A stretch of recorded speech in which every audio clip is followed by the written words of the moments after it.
So just why is the US so keen to take possession of the Arctic territory of Greenland? Earlier I spoke to the foreign affairs expert Tim Marshall, the author of Prisoners of Geography, and started by asking him that very question. Greenland is the best place for the Americans to position their space surveillance assets, satellites above it, and radar, because Greenland is the shortest route for Russian ballistic missiles to come across, intercontinental ballistic missiles. It's also the shortest route for Russian submarines to get to the United States under the ice pack. So militarily, strategically, it makes perfect sense that the Americans would want more control or even control of Greenland. And then there's the economic reasons, which I think are absolutely equal to the military strategic reasons. And that's the minerals, the rare earth. Yeah, the precious metals, the iron, the copper, the tungsten, the rare earths, the graphite, titanium, you name it, Greenland's mostly got it.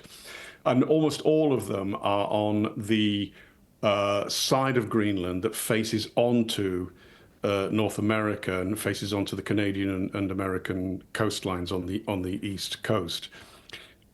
Given climate change, it's getting easier to get at them. But the real point is that all these metals, neodymium, for example, there's a little bit of lithium, it's thought. These are the same metals that are required for the high-tech equipment that are required for a modern economy to thrive in the 21st century. They're also the same metals that are used in the super semiconductor chips, and crucially, many of them are used in military weapons. And then when you look at who's got access to most of this type of material, it's China, and it's refined in China. So the Trump administration has read the future, knows it's got to have more access, and so is positioning itself to, one way or another, Faisal, get access to it. But you know, buying territory is hardly a new thing. Saudi Arabia bought some islands from Egypt, 2017. And as I said, the Americans tried to buy Greenland in the 1950s. It's not crazy and it's not unusual. So when it comes to Greenland, the Trump administration knows that there is a strong independence movement. The elections this month in Greenland strengthen the independence movement. They, under no circumstances, wish to be owned by America, but they don't particularly want to be owned by Denmark either. And so if, in the event of a referendum saying, yes, we're going to be independent, who is best placed to then be their sort of sponsor with a free trade pact, like America has with the Marshall Islands and with Micronesia, where they control foreign policy and security, and in return, they massive investment, but the United States of America. And so if you move in there first, you're ahead of the rest that would also like to have influence there. And so you seem to be describing, Tim, essentially, we're obviously very focused on the oil age, but as the oil age ends, the raw materials that everyone will be scrapping over changes the geography of the world economy, and not just in the high north. That's the thing about geography. People say technology overrides it, and I disagree.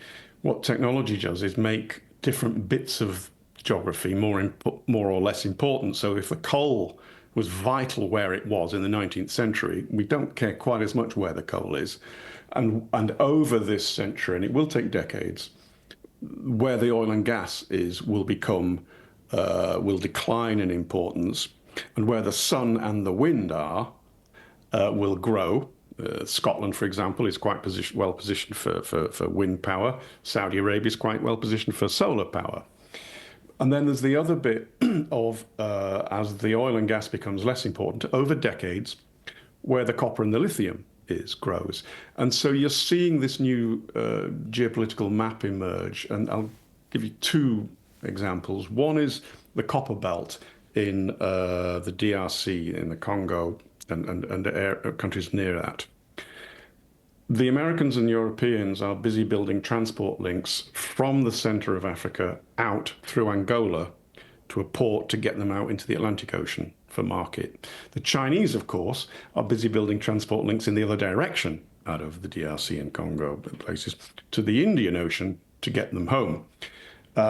Another one, the lithium triangle in Latin America, which has been somewhat bypassed by the great powers, is again coming more into focus because there's huge reserves of lithium, especially gettable in Argentina. So the map changes, but geography is always important.